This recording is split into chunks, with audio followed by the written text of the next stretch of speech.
सहकार मंत्री दिलीपराव वळसे पाटील यांचा प्रचार अंतिम टप्प्यात असल्यामुळे पिंपळगाव खडकी या ठिकाणी प्रचार सभेमध्ये त्यांनी राजकारणात झालेल्या उलथापालथीबाबत अनेक खुलासे केले, तर काही गोष्टी गुलदस्त्यात ठेवल्या, त्या मला जाहीरपणे बोलता येणार नाही असंही ते म्हणाले। राष्ट्रवादीत झालेल्या फुटीनंतर 41 आमदारांबरोबर मी राहण्याचा निर्णय घेतला, परंतु ही भूमिका मला घ्यावी लागली कारण आपला पाण्याचा प्रश्न सुटला पाहिजे, ही याच्या मागची भूमिका होती असंही ते म्हणाले। 19ला निवडून दिलं, आकडे असे आले होते की शिवसेना भाजपचं सरकार होणार, पण राज्यामध्ये राजकारणामध्ये बऱ्याच हालचाली घडामोडी झाल्या आणि त्याच्यामधून माननीय उद्धवजी ठाकरे काँग्रेस आणि राष्ट्रवादी काँग्रेसचं सरकार बनलं। 2.5 वर्षानंतर एकनाथ शिंदे साहेबांनी वेगळी भूमिका घेतली आणि त्यांनी आणि भारतीय जनता पक्षाने सरकार बनवलं आणि पुन्हा आम्हाला काही दिवस विरोधी पक्षात बसायची वेळ आली। आपले 52 आमदार होते, आमदार सारखे यायचे, कुरकुर करायचे की आमच्या मतदारसंघात विकास होत नाही, आम्हाला पैसे मिळत नाही, आम्हाला फंड मिळत नाही। वरच्या लेवलला काय बोलाचाली झाल्या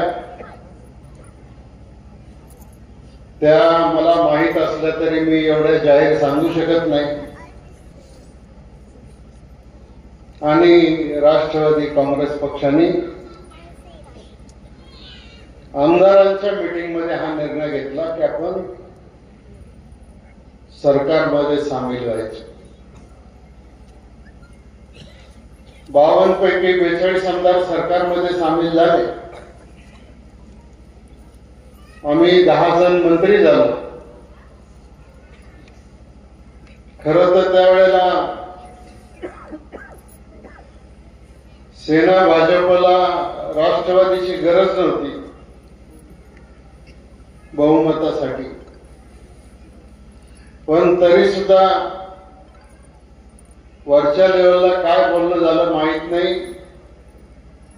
राष्ट्रवादी काँग्रेस पक्षानं निर्णय घेतला आणि सरकारमध्ये सहभागी व्हायची भूमिका घेतली। आता जो निर्णय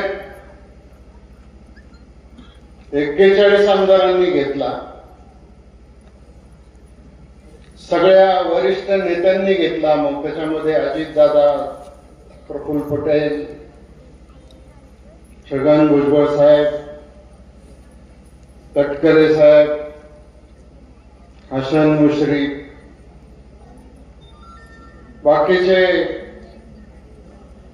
सुनील तटकरे, त्यांची मुलगी, आणि सरकारमध्ये सामील झाल्यानंतर मग आपल्या राष्ट्रवादी काँग्रेस पक्षामध्ये जरा विभाजन झालं। आता 42 आमदार एका बाजून दुसऱ्या बाजूला गेले, पक्षाने हा एकत्र निर्णय घेतला आणि त्या निर्णयाच्या बरोबर मी त्यांच्या सोबत राहिलो, कारण स्टार मराठी डेली न्यूज संपादक सचिन मायाळ, कार्यकारी संपादक नंदू बोराडे। पाहण्यासाठी आजच आमच्या स्टार मराठी डेली न्यूज चॅनलला YouTube वर सबस्क्राइब करा, लाईक करा आणि बेल आयकॉन प्रेस करा।